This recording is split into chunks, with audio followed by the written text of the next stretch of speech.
Cardiopatia congênita, prematuridade extrema, pneumotórax são algumas das situações especiais que nós podemos encontrar durante um transporte neonatal. Você tem segurança para realizar esses atendimentos? Meu nome é Michel Cadena, sou médico emergencista e neste vídeo vamos abordar um pouco deste conteúdo.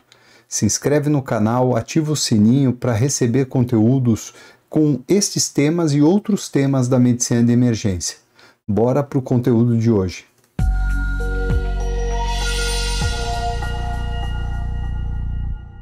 Seja bem-vindo, seja bem-vinda. Situações especiais no transporte neonatal. Vamos abordar nesse vídeo alguns dos temas que são mencionados no Manual da Sociedade Brasileira de Pediatria para o transporte do recém-nascido de alto risco. Ele destaca no manual, os autores destacam no manual a prematuridade extrema, a apneia da prematuridade, o pneumotórax, a hérnia diafragmática, a obstrução anatômica das vias aéreas superiores, cardiopatias congênitas, defeitos da parede abdominal, atresia de esôfago, defeitos do fechamento do tubo neural, convulsão, encefalopatia hipóxico-isquêmica. Então aqui nesse manual tem o detalhamento de como atender cada uma dessas comorbidades. A gente vai abordar nesse vídeo, que também é curtinho, algumas dicas importantes sobre como atender aquilo que mais acontece no transporte neonatal. Então uma das situações mais comuns do transporte neonatal é a prematuridade, é aquele recém-nascido com menos de 28 semanas. Esses pacientes têm uma reserva metabólica que é muito pequena.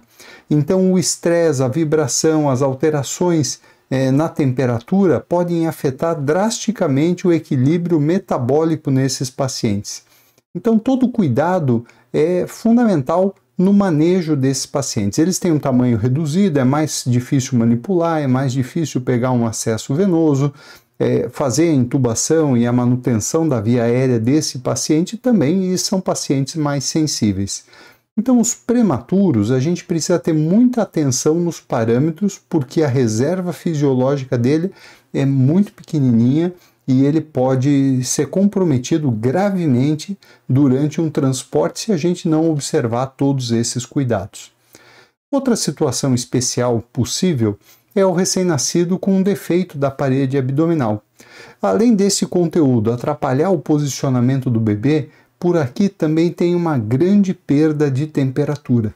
E aí a gente precisa ter um ajuste da temperatura para poder acomodar adequadamente esse paciente, sem aumentar demais a temperatura que possa ressecar as vísceras e sem permitir que a víscera, dependendo da posição que você coloca o recém-nascido, possa tombar para um lado e para o outro e fazer isquemia e acabar perdendo tecido e perdendo parte desse tecido que ficou exteriorizado. Então esses pacientes, basicamente, a gente precisa lembrar do controle térmico, do posicionamento dele adequado para que a gente não faça isquemia nesses pacientes. Outra situação especial é a atresia de esôfago. Qual o problema aqui? O paciente ele tem uma ligação do conteúdo gástrico com a traqueia. De alguma maneira, essa ligação pode fazer com que venha o conteúdo gástrico e entre no pulmão. E também pode fazer com que ele não tenha uma ligação adequada para a saliva produzida na boca deslocar para o conteúdo gástrico, podendo ir para o alvéolo. Então talvez aqui seja importante repensar a necessidade de manter a aspiração contínua desse paciente durante o transporte para evitar a aspiração desse conteúdo que foi produzido e não foi para o conteúdo, para o trajeto gástrico, que era o que deveria acontecer. Já na hérnia diafragmática, o que a gente precisa lembrar? Que ele tem um dos pulmões colabados. Então o transporte ele deve privilegiar posicionar o bebê para o lado da hérnia. E a hérnia normalmente é do lado esquerdo, por conta do fígado. Então ele normalmente é para o lado esquerdo, então o paciente deve ser posicionado em decúbito esquerdo, para que eu deixe o pulmão direito livre para aumentar a expansividade e melhorar a oxigenação para esse paciente. Outro caso que pode acontecer, uma situação que não é muito difícil, é ter o pneumotórax. E aí a válvula de Hemlich, que é essa válvula, ela é um dispositivo que vai atender bem ao recém-nascido, porque ele é muito prático, é muito fácil de manusear ele. Não são todos os serviços que tem disponíveis, o custo não é tanto impeditivo, é muito mais encontrar o dispositivo para colocar ele à disposição do serviço. Mas ele facilita em relação a uma drenagem torácica, ele facilita o posicionamento, né? Lembrando que o importante é reconhecer que existe um pneumotórax e atuar na correção desse desvio. Nas cardiopatias congênitas, a gente não vai entrar em cada uma delas aqui, se cianótica, se acianótica. O que a gente precisa lembrar da cardiopatia congênita é que eu tenho um déficit na distribuição de oxigênio e também esse paciente, assim como um prematuro, tem uma reserva metabólica que está comprometida. Aí o nosso cuidado em relação à temperatura, vibração, ruído, movimentação desse bebê, para que ele não tenha um consumo metabólico acima do necessário para que ele possa chegar até o local de destino, tá bem? Bom, o defeito de fechamento do tubo neural. Talvez exija aqui uma reflexão sobre o posicionamento do bebê na maca. E aí o decúbito ventral talvez seja o posicionamento mais adequado, como vocês estão vendo aí na imagem. As situações especiais, eles colocam um grande desafio para as equipes de atendimento pré-hospitalar que realizam transportes neonatais. O transporte neonatal, já dissemos outras vezes, é um transporte de alta complexidade. Em situações especiais, ele fica ainda mais complexo. Aí a importância de se estudar cada uma das situações, recorrer ao manual, ler, interpretar, saber um pouco a fundo o que significa metabolicamente para o paciente aquelas alterações. Na realização de cada transporte, o que a gente espera é que exista um trabalho em equipe, um trabalho como esse do pit stop da Fórmula 1, em que cada um sabe o que fazer em cada momento fazer.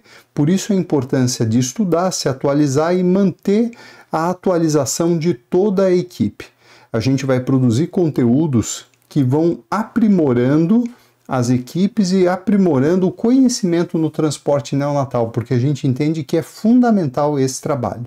Fica uma reflexão aqui que ao final de cada transporte as equipes possam se reunir e fazer um feedback, fazer uma avaliação, como foi o transporte, o que a gente poderia fazer melhor, porque normalmente são transportes muito tensos e que deixam a equipe muito tensa. A tendência é, se deu alguma coisa errada, cada um se isolar num canto e não conversar. É importante conversar, pessoal, para que vocês entendam como que a gente pode melhorar e que a gente possa ir atrás do conhecimento, estudar aquele conteúdo que nos faltou eventualmente no atendimento, para que a gente possa melhorar no atendimento seguinte. A gente aprende a fazer transporte neonatal, fazendo transporte neonatal e a cada transporte melhorando a sua performance e o entendimento desses pacientes para ganhar confiança e poder entregar uma assistência muito mais qualificada para os pacientes. Já disse em outros vídeos e vou repetir nesse, que o manejo do paciente grave, no manejo do paciente grave, o bom relacionamento e a integração das equipes salvam mais vidas que o certificado de atualização individual nos protocolos. Então, o certificado individual sim é importante, mas o trabalho em equipe é fundamental e que todos possam realizar em conjunto esse atendimento que possa salvar vidas. Nesse e em outros vídeos, a gente vai abordando temas do transporte neonatal e ajudando você a melhorar a sua performance nesses atendimentos. Deixa aqui seu comentário, deixa sua dúvida e a gente pode criar um fórum de debate e discussão para melhorar a nossa performance nessa modalidade de atendimento. Se liga nos próximos vídeos e a gente se encontra muito em breve. Até logo!